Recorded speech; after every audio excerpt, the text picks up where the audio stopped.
Hello everyone, it's Java. These are my hands. These are my little bracelets, my little rings, right?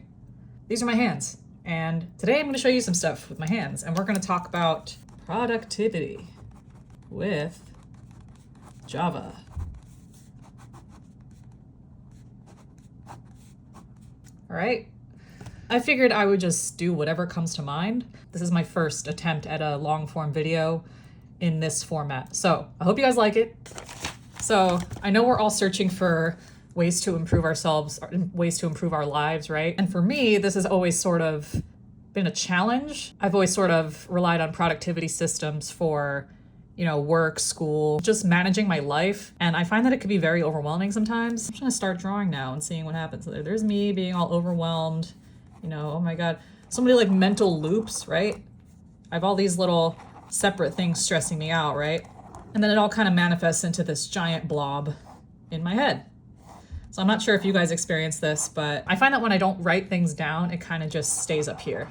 And it gets bigger and bigger and bigger until I explode.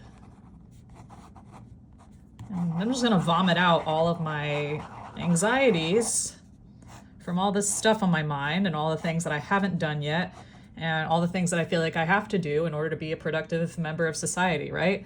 So maybe we have emails, we have phone calls. That's a phone, it's a really badly drawn phone, like one of those rotary phones, I guess. Projects. How do I draw a project?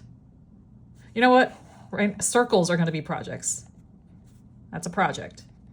Ideas for new videos, right? There's a little idea. There's just all these things that are just circling in my head, and now, we want to just externalize them, right? And this could happen either by accident or on purpose. So if I hold things in too long, and if I don't actually externalize them, then this happens, right? So here's one way that I manage my productivity in my life. And it started in college, actually. I was a little student. I'm gonna draw myself with a backpack because that's just how I imagine students these days. And whenever I was thinking about, class and stuff and my this usually happened during final exams. I'd have all these different bullet points of things that I needed to do, things that I wanted to get done, and felt like there was not enough time. A little hourglass. Yeah, there was never enough time, and I was actually really upset. Why did I make myself smiling? I was actually pretty upset. I was really, really stressed out college student, and there was that anxiety following me around, and all my little worried thoughts about my final exams. So I'm going to introduce this little index card, right? Just a normal index card. I'll link the ones that I use. This isn't sponsored or anything, but they have these little dots on the front and they have nothing on the backs. So sometimes when I make my index cards, I can either just bullet point the things that I need to do, or I can make a little illustration showing what I need to do. But either way, it's nice to have the option of both sides. So for example, if I were still in school and if I wanted to create an index card with my final exams and places I need to go, things I need to do, here's what I would write. German final 2 p.m. Let's see what other homework I have. I also minored in German in college, so that's why I wrote that. Animation project, I can't spell today. Due, I'd write the time that it was due. So let's say it was due at midnight. That's a G, not a Q. I'll just make some other stuff up. Let's say these are very organized thoughts, but we're not going to do that right now. And then I'd put a little check mark at the end of each one. And the reason I love this so much is because this could fit right in your pocket. Here's my little Java guy wearing pants, which I never do. I wear pants. I just, I never make my little character wearing pants, but I actually wear pants in my life. So yeah, index card can go in the pocket. Right? So yeah, it fits right in your pocket. It's, it could fit anywhere. It's an acceptable size to carry around with you, whether you want to wear it in your actual pants, your pants pocket, or like in a purse or something, or like, a special place that you always know. But it's not small enough to where you dispose of it by accident, like a little, I feel like I misplace things like little pieces of paper or like business cards or sticky notes. I feel like those always just sort of go away without me even trying. So this is honestly the perfect size. So here's an example of how I would do it if I were a student, but in my real life, here's how I do it. And I usually do them the night before. So I'll schedule my wake up time. Lately it's been 6 or 7 a.m., but tomorrow I want to wake up at 5:30 a.m. So 5:30 a.m. rise or wake up. And then I sort of think about my day in advance. You know, what do I want to do at 5:30 a.m.? Do I want to just lay in bed? Do I want to scroll TikTok? I find that I'm very intentional with my life when I schedule things in advance. Let's see, I'll give myself some time to wake up, and then 6 a.m. I want to do a meditation. 6 a.m. meditation. You know, I'm going to find a YouTube video the night before so that I could just load it right up when I wake up. I'll have it loaded. You know, go for my run at 7 a.m. Give myself an hour to meditate. Run or walk. And I'll usually give myself like a mileage goal. Usually it's like at least 3 miles. 3 to 4 miles.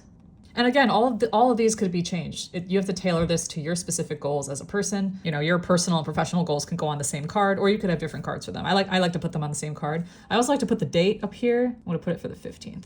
Okay, so let's say I finish running at 8 o'clock. I'll give myself some time. I'm not going to count shower and breakfast as a task, so we're going to skip over that. Then what do I want to do from 8:30 onward? I'm going to animate or edit, because I have a few edits to do. If I don't want to give myself a time limit, I could just say 3 to 4 hours.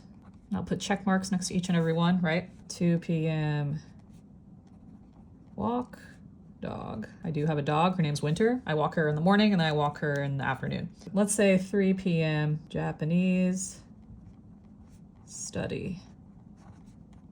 I'm learning Japanese right now. I try to study every single day for at least 30 to 40 minutes, sometimes an hour. It really kind of depends, right? Point is, you log your day until you want to go to sleep. And then I usually put a sleep goal, right? Because I struggle with insomnia sometimes. Like a lot of people, I think the blue light is very disturbing for our brain because it makes us mistake the nighttime for daytime if we're on our phones scrolling till 2 in the morning. I'm very guilty of this, and I'm trying to fix it right now. So my bedtime goal is going to be, let's say 9:30 p.m. bedtime.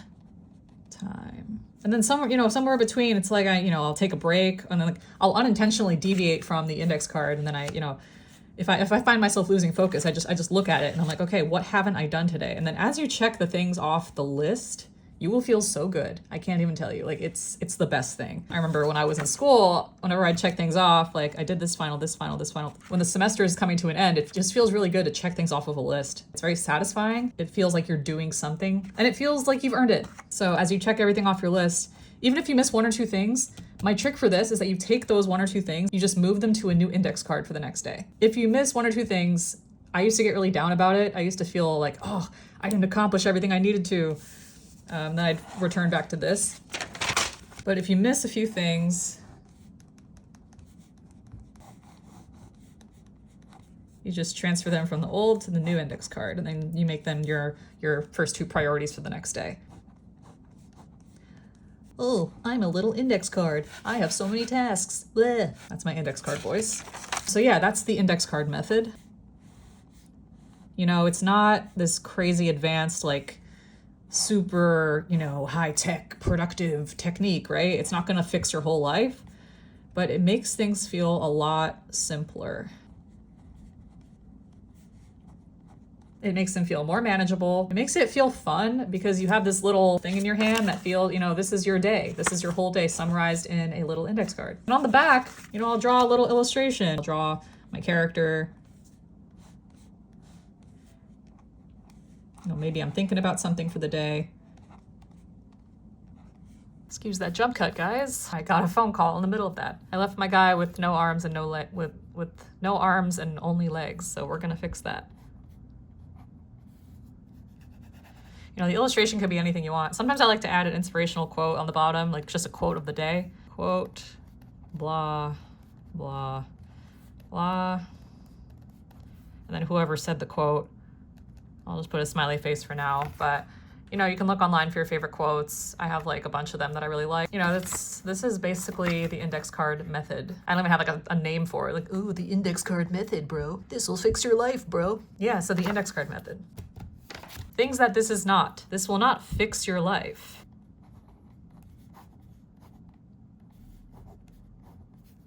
Fix my life, please.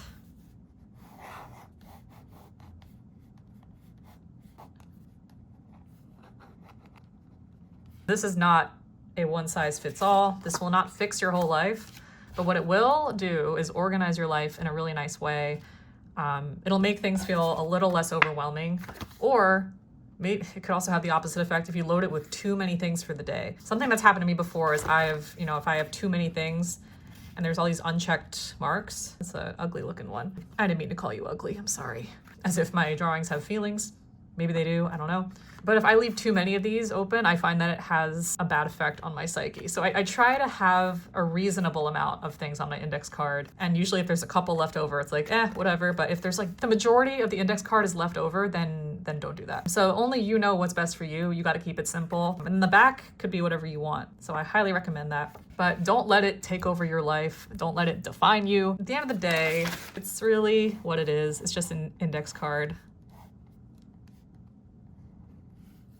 You know, I'll even make the index card holding another index card.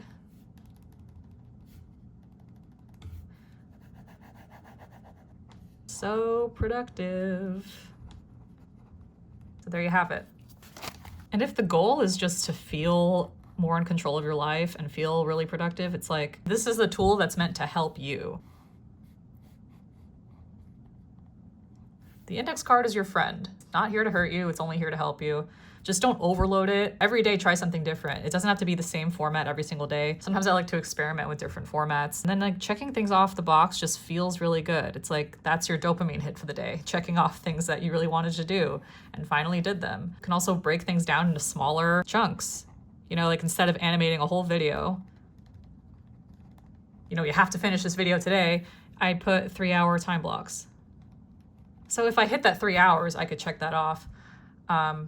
Or let's say if I only animate the 2 hours, I just sort of scribble this out and change it to 2 hours. If I don't have enough energy to do the full 3 hours, it's not the end of the world. Like, don't beat yourself up if you can't do every single thing that you say you're gonna do. We're humans, we're not robots. I know a lot of people in the productivity space who wanna make their life more productive and better. We're so hard on ourselves for no reason. This should be a fun addition to the systems that you already have in place. Make edits along the way. You don't have to be so rigid. You know what? I'm gonna change all this stuff. Instead of running 3 or 4 miles, I'm gonna do run 1 mile. And if I do more, then great. If I animate, edit 3 or 4 hours, let's say I only wanna animate and I don't wanna edit.